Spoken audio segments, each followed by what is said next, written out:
Walt Disney का कहना था, सपने देखो और फिर उन्हें पूरा करने में जुट जाओ। द वॉल्ट डिज्नी कंपनी को आज कौन नहीं जानता। आज ये कंपनी इंटरनेशनल एंटरटेनमेंट इंडस्ट्री की सबसे बड़ी कंपनियों में से एक है।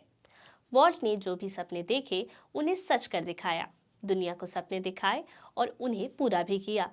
डिज्नी भाइयों वॉल्ट और रॉय ने डिज्नी ब्रदर्स कार्टून स्टूडियो नाम से 16 अक्टूबर 1923 को ये कंपनी बनाई थी।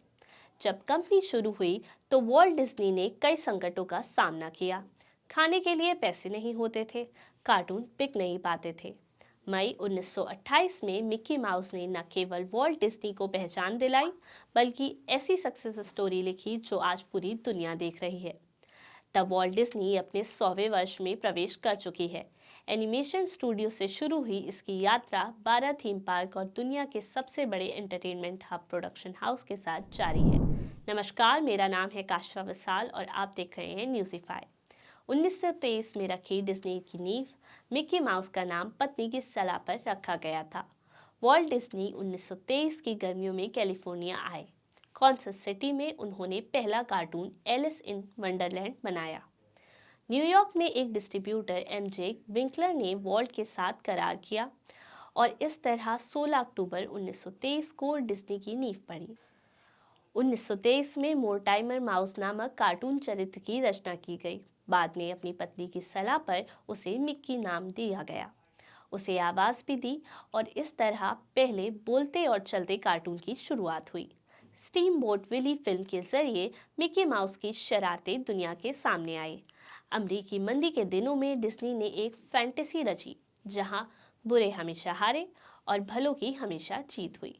उनके animation cartoon characters Mickey, Pluto, Donald, goofy आदि ने घर घर में जगह बनाई। वॉल्ट को मिक्की का आइडिया भी अजीब तरह से आया। वे कॉन्सर्ट स्टूडियो में बैठे थे, तभी उनकी टेबल पर एक चूहा चढ़ गया।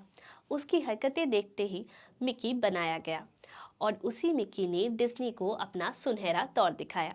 डिज्नी की आय का मुख्य सोर्स फिल्में या मूवी स्ट्रीमिंग नहीं, बल्कि थीम पार्क और मर्चेंडाइज से होने वाली आय है। थीम पार्क में स्टोर्स के अलावा दुनिया भर में मर्चेंडाइज का बिजनेस बहुत बड़ा है। खिलौनों के साथ साथ फिल्मों से जुड़ी चीज़ों की भी बहुत मांग है। ऑल टाइम फेवरेट रही फिल्में जैसे Marvels, Star Wars, Avatar, Toy Story, Indiana Jones, Pirates of the Caribbean, the Lion King की फ्रेंचाइजी है। कोविड-19 से पहले पार्क और प्रोडक्ट्स से डिज्नी को 58% का मुनाफा हुआ था। 2019 में डिज्नी की इनकम 91,000 करोड़ रुपए थी, वही रेवेन्यू 5 लाख करोड़ रुपए था। इसी साल नेटफ्लिक्स से मुकाबला करने के लिए डिज्नी ने डिज्नी प्लस भी लॉन्च किया था। भारत में सबसे सफल OTT platform Disney plus Hotstar 2015 में लॉन्च हुए। हॉटस्टार को डिज्नी ने 2017 में टेक ओवर कर लिया था। भारत में अपनी सीमलेस स्ट्रीमिंग की वजह से डिज्नी का ओटीटी प्लेटफॉर्म नेटफ्लिक्स जैसी बड़ी कंपनी को भी मात देने में सफल रहा। भारतीय ओटीटी मार्केट में हॉटस्टार दर्शकों के मामले में 29% हिस्सा प्राप्त करने में सफल रहा। भारत में बाकी ओटीटी की तुलना में हॉटस्टार के पास सबसे ज्यादा सब्सक्राइबर हैं। जैसा कि हमें पता चलता है कि इस कंपनी की शुरुआत कैलिफोर्निया से हुई। भारत में अभी इसके सब्सक्राइबर वहां की मौजूदा आबादी यानी 3.9 करोड़ से भी ज्यादा है। एक तरफ जहां अमेजन के पास 1.7 करोड़, नेटफ्लिक्स के पास 50 लाख, तो वहीं हॉटस्टार के पास 5 करोड़ से भी ज्यादा पेड सब्सक्राइबर हैं। डिज्नी का मानना है, बाजार में बने रहने के लिए खुद को खास बनाओ। वॉल्ट डिज्नी और उनकी 2 बेटियों के पास मनोरंजन के लिए संसाधन सीमित थे। इस कमी को डिज्नी ने समझा और थीम पार्क की योजना बनाई। वॉल्ट के समय में अम्यूजमेंट पार्क छोटे, गंदे और असुरक्षित होते थे। वॉल्ट डिज्नी ने मॉडर्न डे थीम पार्क की जरूरत समझी।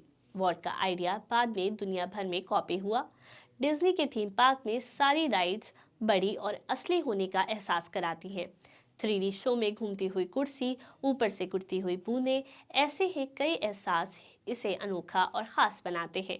वॉल्ट कहते थे कि बाजार में बने रहने के लिए हमेशा अलग और ख़ास बने रहना ज़रूरी है। ग्लोबल अट्रैक्शन अटेंडेंस रिपोर्ट के मुताबिक दुनिया भर के वॉल्ट डिज्नी थीम पार्क में 2018 में कुल 15 करोड़ 73 लाख दर्शक आए, जबकि इसके सबसे नज़दीकी प्रतिस्पर्धी मर्लिन एंटरटेनमेंट ग्रुप के पास में 6 करोड़ 70 लाख पर्यटक आए। यूनिवर्सल पार्क्स एंड रिजॉर्ट्स में 5 करोड़ लोग आए। आखिर कितनी बड़ी है Disney company? The Walt Disney company अपनी सब्सिडरी कंपनी के साथ मिलकर 4 क्षेत्रों में व्यापार करती है: media networks, park experience and products, studio entertainment और डायरेक्ट टू कंज्यूमर इंटरनेशनल यानी DTCI। मीडिया नेटवर्क्स में Disney, ESPN, ABC, national geographic history जैसे टीवी चैनल्स आते हैं। पार्क एक्सपीरियंस और प्रोडक्ट्स में दुनिया भर के 12 थीम पार्क डिपार्टमेंट के अंदर आते हैं। डिज्नीलैंड रिजॉर्ट्स कैलिफोर्निया से लेकर डिज्नीलैंड पेरिस तक सबकी जिम्मेदारी इसी डिपार्टमेंट में है।